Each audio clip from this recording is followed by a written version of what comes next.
Hi friends, mastmaga.comಗೆ ಸ್ವಾಗತ. ನಾನು ಅಮರ್ ಪ್ರಸಾದ್. ಮುಖ್ಯಮಂತ್ರಿ ಹುದ್ದೆ, CM ಹುದ್ದೆ, ಇದ್ರ ಮೇಲೆ ಯಾಕಿಷ್ಟು ಎಲ್ರಿಗೂ ಕಣ್ಣು? CM ಸ್ಥಾನ ಅಂದರೆ ಎಲ್ಲರೂ ಕಣ್ಣು ಬಾಯಿ ಬಿಡೋದು ಯಾಕೆ? ಅಷ್ಟಕ್ಕೂ ಮುಖ್ಯಮಂತ್ರಿಗಿರೋ ಪವರ್ ಏನು, ಅವರ ಮಂತ್ರಿಮಂಡಲದಲ್ಲಿರೋ ಮಂತ್ರಿಗಳ ಪವರ್ ಏನು, ಏನೆಲ್ಲ ಶಕ್ತಿ ಇರುತ್ತೆ?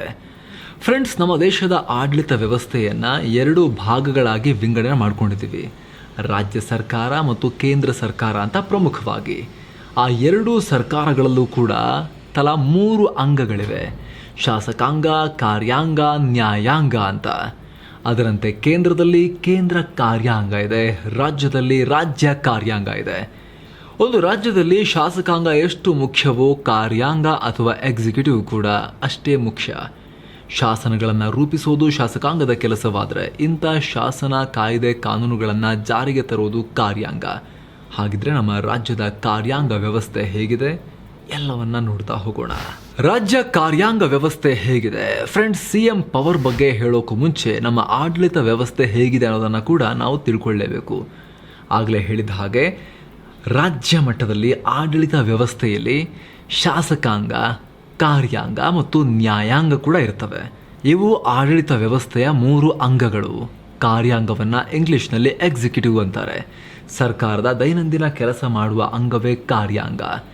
ರಾಜ್ಯದಲ್ಲಿ ರಾಜ್ಯಪಾಲರು, ಮುಖ್ಯಮಂತ್ರಿ ಹಾಗೂ ಸಚಿವ ಸಂಪುಟವನ್ನು ಒಳಗೊಂಡ ಕಾರ್ಯಾಂಗ ಇರುತ್ತೆ. ರಾಜ್ಯ ಕಾರ್ಯಾಂಗದಲ್ಲಿ ರಾಜ್ಯಪಾಲರು ಕೇವಲ ನಾಮ ಮಾತ್ರ, ಹೆಸರಿಗೆ ಮಾತ್ರ ಮುಖ್ಯಸ್ಥರಾಗಿರ್ತಾರೆ. ಕಾರ್ಯಾಂಗದ ನಿಜವಾದ ಪವರ್ ಇರೋದು ಮುಖ್ಯಮಂತ್ರಿಗಳ ಕೈಯಲ್ಲಿ. ಮುಖ್ಯಮಂತ್ರಿ ಮತ್ತು ಅವರ ಮಂತ್ರಿಮಂಡಲದ ಸಲಹೆ ಸಹಕಾರದೊಂದಿಗೆ ರಾಜ್ಯಪಾಲರು ಕೆಲಸ ಮಾಡ್ತಾರೆ. ಮುಖ್ಯಮಂತ್ರಿ ಆಯ್ಕೆ ಹೇಗೆ? ಚೀಫ್ ಮಿನಿಸ್ಟರ್ ಅಥವಾ ಮುಖ್ಯಮಂತ್ರಿ. ಆಗಲೇ ಹೇಳಿದಂತೆ ಮುಖ್ಯಮಂತ್ರಿ ರಾಜ್ಯ ಕಾರ್ಯಾಂಗದ ವಾಸ್ತವ ಮುಖ್ಯಸ್ಥರಾಗಿರ್ತಾರೆ, ರಿಯಲ್ ಮುಖ್ಯಸ್ಥರಾಗಿರ್ತಾರೆ. ಆದರೆ ರಿಯಲ್ ಅಂತ ಹೇಳಿದ್ರೆ ಪವರ್ ವಿಚಾರದಲ್ಲಿ, ಹೆಸರಿಗೆ ರಾಜ್ಯಪಾಲರೇ. ಸರ್ಕಾರವನ್ನು ಮುನ್ನಡೆಸೋದು ಮುಖ್ಯಮಂತ್ರಿನೇ. ಮುಖ್ಯಮಂತ್ರಿಯವರು ವಿಧಾನಸಭೆಯ ಸದಸ್ಯರಾಗಿರ್ತಾರೆ ಅಥವಾ ವಿಧಾನ ಪರಿಷತ್ನ ಸದಸ್ಯರಾಗಿರ್ತಾರೆ. ಮುಖ್ಯಮಂತ್ರಿಯವರನ್ನ ರಾಜ್ಯ ಕಾರ್ಯಾಂಗದ ಮುಖ್ಯಸ್ಥರಾದ ರಾಜ್ಯಪಾಲರು ಅಪಾಯಿಂಟ್ ಮಾಡ್ತಾರೆ. ಬಟ್ ಮುಖ್ಯಮಂತ್ರಿ ಆಯ್ಕೆ ಮಾಡೋದು ರಾಜ್ಯಪಾಲರಲ್ಲ. ವಿಧಾನಸಭೆಯಲ್ಲಿ ಮೆಜಾರಿಟಿ ಅಥವಾ ಬಹುಮತ ಇರೋ ರಾಜಕೀಯ ಪಕ್ಷದ ನಾಯಕನನ್ನು ಸರ್ಕಾರ ರಚಿಸೋಕೆ ರಾಜ್ಯಪಾಲರು ಆಹ್ವಾನ ಕೊಡ್ತಾರೆ. ಆ ಪಕ್ಷದ ನಾಯಕ ಮುಖ್ಯಮಂತ್ರಿ ಆಗ್ತಾರೆ. ಒಂದು ವೇಳೆ ವಿಧಾನಸಭೆಯಲ್ಲಿ ಯಾವ ಪಕ್ಷಕ್ಕೂ ಬಹುಮತ ಇಲ್ಲ ಅಂದಾಗ ಇತರ ಪಕ್ಷಗಳ ಬೆಂಬಲದೊಂದಿಗೆ ಬಹುಮತ ಪಡೆಯೋ ಸ್ಥಾನದಲ್ಲಿರೋ ವ್ಯಕ್ತಿಗೆ ಒಂದು ಕೊಯಿಲೇಷನ್ ಅಥವಾ ಮೈತ್ರಿಕೂಟದ ಮುಂದಾಳುವಿಗೆ ಆಹ್ವಾನ ಕೊಡ್ತಾರೆ. ಆ ಪಕ್ಷಗಳು ಒಮ್ಮತದಿಂದ ಆರಿಸಿದ ನಾಯಕ ಮುಖ್ಯಮಂತ್ರಿ ಆಗ್ತಾರೆ. ಇಂತಹ ಮುಖ್ಯಮಂತ್ರಿ ಕುರ್ಚಿ ವಿಧಾನಸಭೆಯಲ್ಲಿ ಬಹುಮತ ಇರೋವರೆಗೆ ಮಾತ್ರ ಗಟ್ಟಿಯಾಗಿರುತ್ತೆ. ಬಹುಮತ ಕಳ್ಕೊಂಡ್ರೆ ಮುಖ್ಯಮಂತ್ರಿ ರಾಜೀನಾಮೆ ಕೊಡಬೇಕಾಗತ್ತೆ.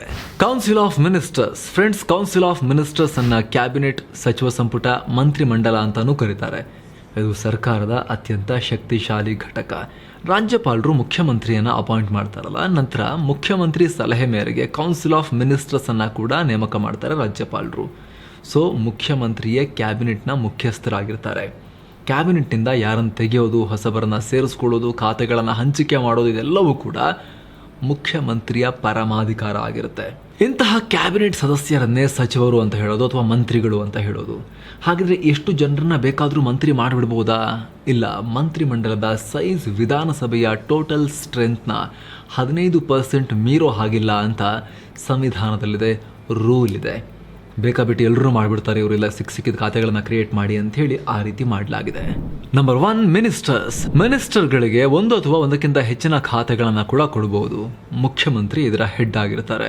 ಈ council of ministers decision making body ಆಗಿರೋದ್ರಿಂದ ಆಗಾಗ ಸಭೆ ಸೇರಿ ನಿರ್ಧಾರಗಳನ್ನು ತೆಗೆದುಕೊಳ್ತಾ ಇರುತ್ತೆ. ಇಂಥ ಸಭೆಗಳನ್ನೇ ಕ್ಯಾಬಿನೆಟ್ ಮೀಟಿಂಗ್ ಅಥವಾ ಸಚಿವ ಸಂಪುಟ ಸಭೆ ಅಂತ ಕರೆಯೋದು. ಕ್ಯಾಬಿನೆಟ್ನ ಪ್ರಮುಖ ಕರ್ತವ್ಯಗಳು ಏನು ಹಾಗಾದರೆ? ಸರ್ಕಾರದ ನೀತಿಯನ್ನು ಪ್ರಸ್ತುತಪಡಿಸೋದು, ರೂಪಿಸೋದು, ಸರ್ಕಾರದ ನೀತಿಯನ್ನು ಅನುಷ್ಠಾನಗೊಳಿಸೋದು ಹಾಗೂ ಡಿಪಾರ್ಟ್ಮೆಂಟ್ಗಳ ಮಧ್ಯೆ ಸಮನ್ವಯವನ್ನು ಸಾಧಿಸೋದು, ಸಹಕಾರವನ್ನು ಸಾಧಿಸೋದು. ಕ್ಯಾಬಿನೆಟ್ ಮುಂದೆ ಬರುವ ವರ್ಕ್ಲೋಡನ್ನು ಮ್ಯಾನೇಜ್ ಮಾಡೋಕ್ಕೆ ಕ್ಯಾಬಿನೆಟ್ ಸಚಿವರು ಹಲವು ಸಮಿತಿಗಳನ್ನು ಕೂಡ ರಚಿಸಿಕೊಳ್ಳಬಹುದು. ಗ್ರೂಪ್ ಆಫ್ ಮಿನಿಸ್ಟರ್ಸ್ ಅಂತ ಹೇಳಿ GOMಗಳನ್ನು ಕೂಡ ಮಾಡಿಕೊಳ್ಳಬಹುದು. ಶಾಸಕಾಂಗದಿಂದ ಕಾರ್ಯಾಂಗದ ನಿಯಂತ್ರಣ, ಆದರೂ ಮುಖ್ಯಮಂತ್ರಿಯೇ ಪವರ್ಫುಲ್. ಹೌದು ಫ್ರೆಂಡ್ಸ್, ಮುಖ್ಯಮಂತ್ರಿ ಮತ್ತು ಅವರ ಕೌನ್ಸಿಲ್ ಆಫ್ ಮಿನಿಸ್ಟರ್ಸ್ ಶಾಸಕಾಂಗಕ್ಕೆ ಜವಾಬ್ದಾರರಾಗಿರ್ತಾರೆ. ಇಂಥ ಶಾಸಕಾಂಗ ಸರ್ಕಾರದ ಪಾಲಿಸಿ ಮತ್ತು ಕೆಲಸಗಳನ್ನು ಪರಿಶೀಲಿಸ್ತಾ ಇರುತ್ತೆ. ಜೊತೆಗೆ ಅವುಗಳನ್ನು ಒಪ್ಪುವ ಮತ್ತು ರಿಜೆಕ್ಟ್ ಮಾಡುವ ಕೆಲಸವನ್ನು ಮಾಡುತ್ತೆ. ಕ್ವಶ್ಚನ್ ಆರ್ 0R ವಿವಿಧ ಕಮಿಟಿ ಇತ್ಯಾದಿಗಳ ಮೂಲಕ ಶಾಸಕಾಂಗ ಅಥವಾ ಲೆಜಿಸ್ಲೇಚರ್ ಅನ್ನೋದು ಎಕ್ಸಿಕ್ಯೂಟಿವ್ ಅಥವಾ ಕಾರ್ಯಾಂಗವನ್ನು ಕಂಟ್ರೋಲ್ ಮಾಡುತ್ತೆ. ಸಿಎಂ ಮತ್ತು ಕೌನ್ಸಿಲ್ ಆಫ್ ಮಿನಿಸ್ಟರ್ಸ್ನ ಅಳಿವು ಉಳಿವು ಶಾಸಕಾಂಗದಲ್ಲಿ ಅವರು ಹೊಂದಿರೋ ಬಹುಮತವನ್ನ ಅವಲಂಬಿಸಿರುತ್ತೆ. ಇದನ್ನ ನೋಡಿದ್ರೆ ಶಾಸಕಾಂಗವೇ ಕಾರ್ಯಾಂಗವನ್ನ ಕಂಟ್ರೋಲ್ ಮಾಡುತ್ತಲ್ವಾ ಅಂತ ನಿಮಗೆ ಅನಿಸಬಹುದು. ಆದರೆ ವಾಸ್ತವದಲ್ಲಿ ಸಿಎಂ ಅವರೇ ರಾಜ್ಯ ಶಾಸಕಾಂಗದ ಕಾರ್ಯವನ್ನ ನಿಯಂತ್ರಿಸ್ತಾರೆ. ವಿಧಾನಸಭೆಯ ನಾಯಕರಾಗಿರೋ ಸಿಎಂ ಶಾಸಕಾಂಗದ ಅಧಿವೇಶನ ಕರೆಯೋದು ಮತ್ತು ಮುಂದೂಡೋದ್ರ ಬಗ್ಗೆ ರಾಜ್ಯಪಾಲರಿಗೆ ಸಲಹೆಯನ್ನ ಕೊಡ್ತಾರೆ.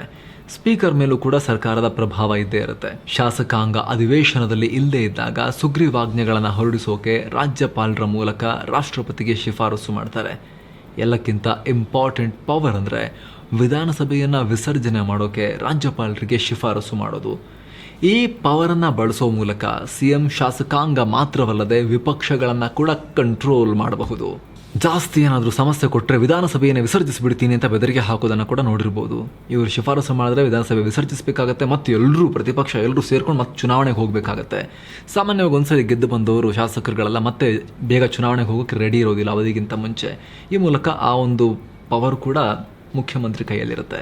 ಇನ್ನು ವಿಧಾನಸಭೆಯ ಅಜೆಂಡಾವನ್ನ ಸ್ಪೀಕರ್ ಫೈನಲ್ ಮಾಡುವಾಗ ಸಿಎಂರನ್ನ ಕಾಂಟ್ಯಾಕ್ಟ್ ಮಾಡ್ತಾರೆ. ಕೌನ್ಸಿಲ್ ಆಫ್ ಮಿನಿಸ್ಟರ್ಸ್ ಶಾಸಕಾಂಗದ ಮುಂದೆ ಮಂಡಿಸುವ ಮಸೂದೆಗಳಿಗೆ ಸಲಹೆ ಸೂಚನೆಗಳನ್ನು ಕೊಡೋದ್ರಿಂದ ಮತ್ತು ಅದರ ಸ್ಟ್ರಾಟಜಿ ಬಗ್ಗೆನೂ ಸಿಎಂ ಅವರೇ ಅಂತಿಮ ನಿರ್ಧಾರ ತೆಗೆದುಕೊಳ್ಳೋದ್ರಿಂದ ರಾಜ್ಯ ಶಾಸಕಾಂಗದ ಮೇಲೆ ಸಿಎಂ ಅಧಿಕಾರ ಹೆಚ್ಚಿರುತ್ತೆ. ಅಷ್ಟೇ ಅಲ್ಲ, ಮುಖ್ಯಮಂತ್ರಿಗಳು ರಾಜ್ಯ ಸರ್ಕಾರ ಅನ್ನೋ ಕುಟುಂಬದ ಮುಖ್ಯಸ್ಥ ಆಗಿರೋದ್ರಿಂದ ಕುಟುಂಬದ ಮುಖ್ಯಸ್ಥನ ರೀತಿಯಲ್ಲಿ ಕೆಲವೊಂದು ಅಧಿಕಾರವನ್ನು ಹೊಂದಿರ್ತಾರೆ, ಜವಾಬ್ದಾರಿಗಳನ್ನು ಕೂಡ ಹೊಂದಿರ್ತಾರೆ. ಮುಖ್ಯಮಂತ್ರಿಗಳು ರಾಜ್ಯ ಕಾರ್ಯಾಂಗದ ಅಧಿಕಾರದ ಕೇಂದ್ರ ಬಿಂದು ಆಗಿರ್ತಾರೆ. ರಾಜ್ಯ ಸರ್ಕಾರದ ರಿಯಲ್ ಎಕ್ಸಿಕ್ಯೂಟಿವ್ ಆಗಿರ್ತಾರೆ. ಮಂತ್ರಿಮಂಡಲದ ರಚನೆಯನ್ನ ಮಾಡ್ತಾರೆ. ಮಂತ್ರಿಮಂಡಲದ ಮೇಲೆ ಅವರ ಕಂಟ್ರೋಲ್ ಇರುತ್ತೆ. ಮಂತ್ರಿಮಂಡಲ ಹಾಗೂ ರಾಜ್ಯಪಾಲರ ನಡುವೆ ಸೇತುವೆಯಾಗೂ ಕೂಡ ಕೆಲಸವನ್ನ ಮಾಡ್ತಾರೆ.